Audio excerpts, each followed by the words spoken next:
Her mother leaned across the dinner table, smug behind the wine glass, and said it loud enough for everyone to hear. "You should be grateful she even married you." No one reacted.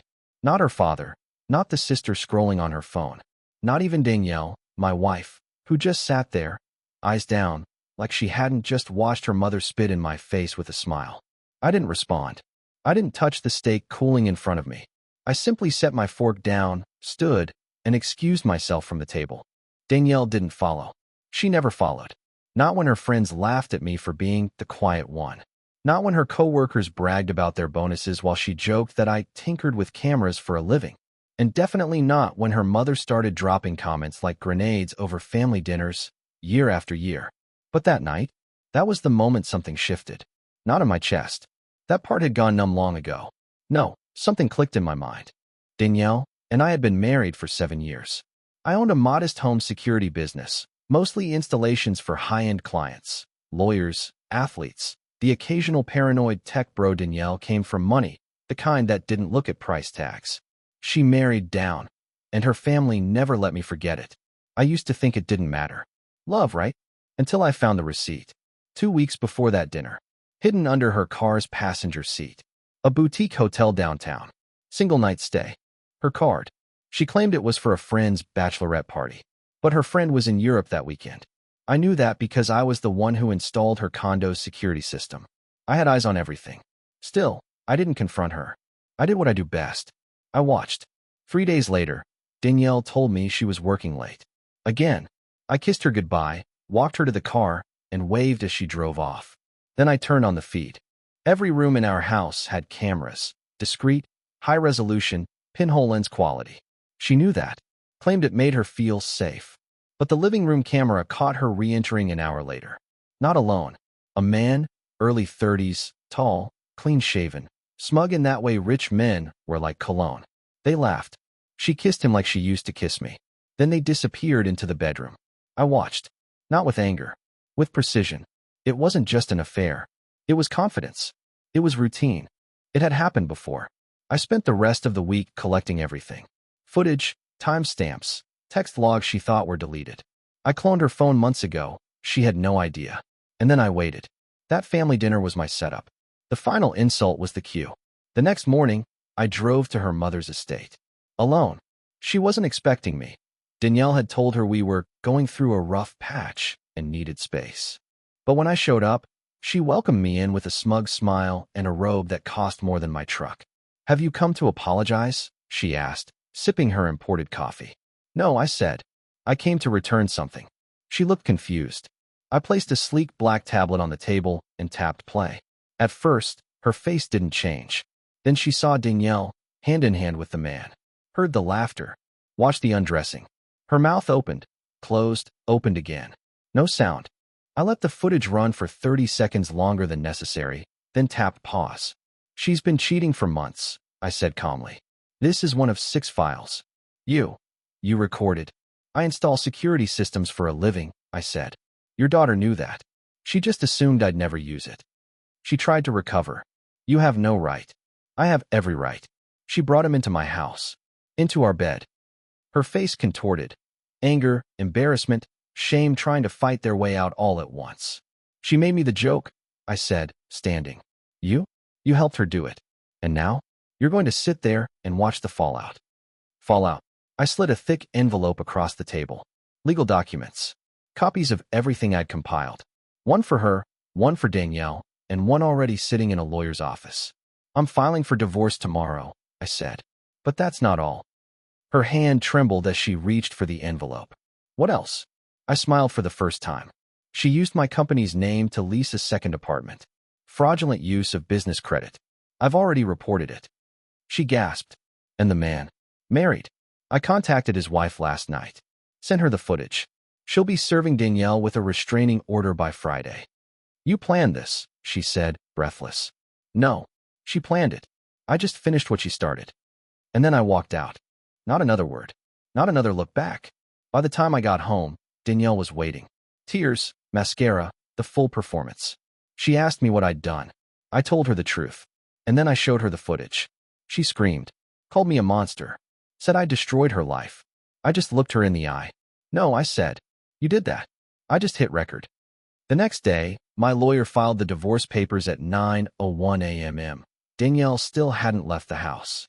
She spent the morning on the phone, pacing between rooms, voice cracking in that mixture of panic and disbelief that only comes when someone realizes their entire image is collapsing in real time. I watched from the kitchen, sipping black coffee, silent. She tried every tactic. Crying, screaming, begging, threats, apologies. None of it moved me. At noon, I laid the house key on the marble counter and said, "You've got 48 hours. After that, the locks change and the movers come. If your things aren't gone, they go into storage, your cost. You can't just erase me," she spat. "You erased yourself," I said, walking past her. "You just didn't expect me to keep the receipts." By evening, the story was spreading. I hadn't leaked it, but I didn't need to. The man she slept with? His wife was a well-connected PR executive with a temper sharpened by betrayal. Within hours, a curated compilation of screenshots and footage made its way onto a private but very active social circle group chat. Someone leaked it from there. As of 8:37 p.m., Danielle's face was trending in a local scandal thread on Twitter. The comment section was merciless.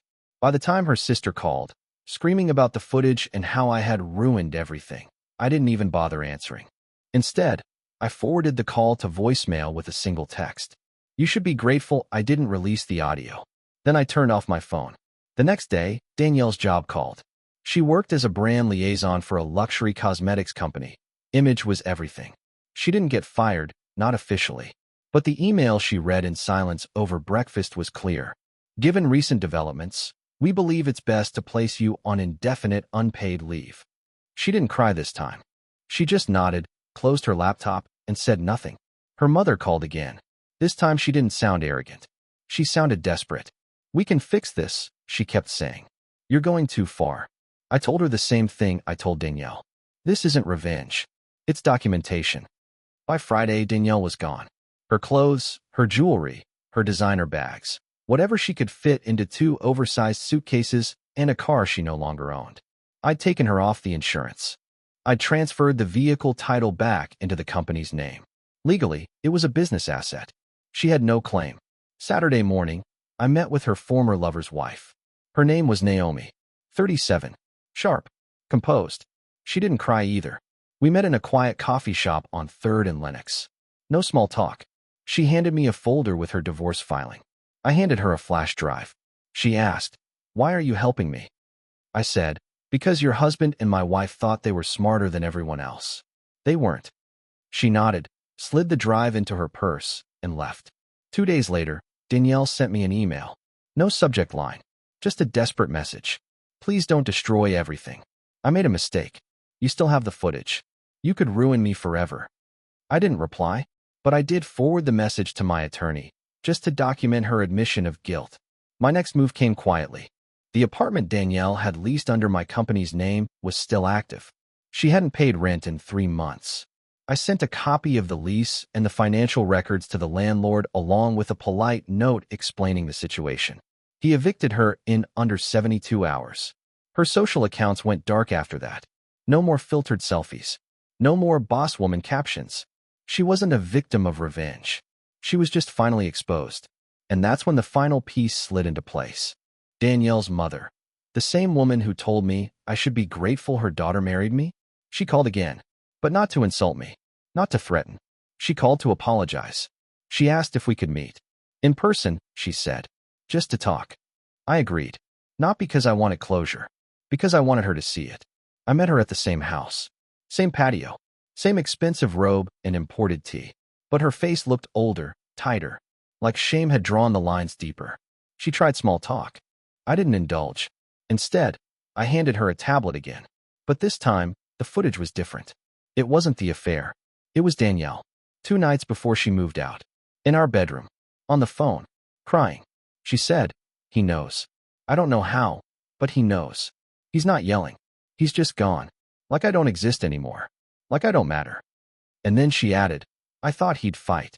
I thought he'd scream. But he's just letting me burn." Her mother watched the clip in silence. When it ended, I said nothing. She looked up at me, her voice barely a whisper. "She loved you. In her own way." I shook my head. She loved the life, the comfort, the image. Not me. She swallowed hard. What do you want from us? And then I said it. Clear, cold, final. Nothing. That's the point. You all measured me by what I gave. Money, time, stability. Now I give you nothing. And you feel the absence. She didn't argue. She knew it was true. I stood, tucked the tablet under my arm, and left her on that patio. She called out as I reached the gate. You could have stayed quiet. Just left. I paused, looked back, and let her do it to the next man. She had no answer. I didn't need one. 3 months after the divorce finalized, Danielle's name was scrubbed from everything we built together. Her email access? Revoked. Her photos on the company website? Deleted. The employee discount her cousin used? Gone. I restructured the LLC under a new holding company. Moved the office. Rebranded. By the time she realized, there was nothing left for her to even try to reclaim. She'd lost the assets, the car, the house, and now the reputation. But I wasn't finished. Because there was one more thing she'd left behind, the credit trail. While pretending to play house, Danielle had quietly taken out 2 lines of credit using forged documents under my company's name. A minor fraud by corporate standards, but enough to interest a federal auditor if packaged the right way. So I packaged it. I compiled everything. Her falsified applications, the forged documents, the cross-reference timestamps proving she accessed those forms from our shared IP address. I didn't send it to law enforcement. I sent it to the board of the luxury cosmetics company she worked for. Her unpaid leave turned permanent. They cited violation of ethics and internal trust policies. The HR director copied me in the termination email. Thank you for bringing this to our attention. I replied with a single sentence. Just cleaning up the books. Naomi, her ex-lover's wife, kept in touch. Not romantically, just a mutual understanding. 2 people who'd been played, now playing smarter. She started her own PR firm. I became her first investor. We didn't talk about Danielle or Kareem anymore. Their names belonged to another chapter, one we'd already burned. By the end of the year, Danielle had filed for bankruptcy. The boutique she tried launching on the side folded in 6 weeks. Poor credit, no inventory, zero trust in the market. Her mother called again around Christmas. I didn't answer. She left a voicemail. She's not doing well. She talks to herself. Says you're still watching her. She wasn't wrong. I hadn't spoken to Danielle in over 100 days. But she still saw me. In every email that bounced. Every call that went unanswered. Every job rejection where my name, quietly, held more weight than hers. I didn't do it out of spite. I did it because some people don't learn from collapse. They learn from silence. And silence is what I gave her. Until the day she showed up at my office. Reception called and said, "There's a woman downstairs. She says she's your ex-wife." I told them to send her up. She looked different, tired, older. Like someone living under constant weight. She didn't sit. Just stood in front of my desk, eyes flicking across the awards, the minimalist furniture, the security camera blinking softly in the corner. I just wanted to ask, "Why?" she said, voice small. I looked up from my screen. "You want the truth?" She nodded. "Because I let you humiliate me in slow motion for years." And I stayed quiet. I forgave every comment, every insult. I swallowed the shame. Then I saw the tape. Not just what you did, but how little you cared. She blinked fast. No tears. Just the twitch of someone unraveling. "I didn't think it would go this far," she whispered. "No," I said. "You thought I'd stay the grateful one.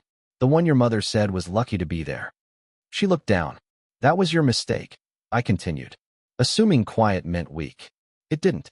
It meant patient. She finally, "Saturday, is there anything I can say?" "No." We sat in silence for a full minute. Then I opened the drawer and placed an envelope on the table. Inside was a check. A final settlement. More than I needed to give. She stared at it. "I don't want pity," she said. "It's not pity," I said. "It's closure. Take it. Or don't. Either way, after this, I never want to see you again." She took the envelope, stood, nodded once, and walked out of my life for the last time. I kept the footage. Not out of malice. Just as a reminder. A timestamp on the moment everything shifted. But I never watched it again. I didn't need to. Danielle's story ended the day she crossed a man who remembered everything and waited. People like her forget. They laugh, cheat, mock, thinking there are no consequences. That men like me stay in the background, holding coats and paying bills. They never see the quiet ones as a threat until we hit play and let them watch everything burn.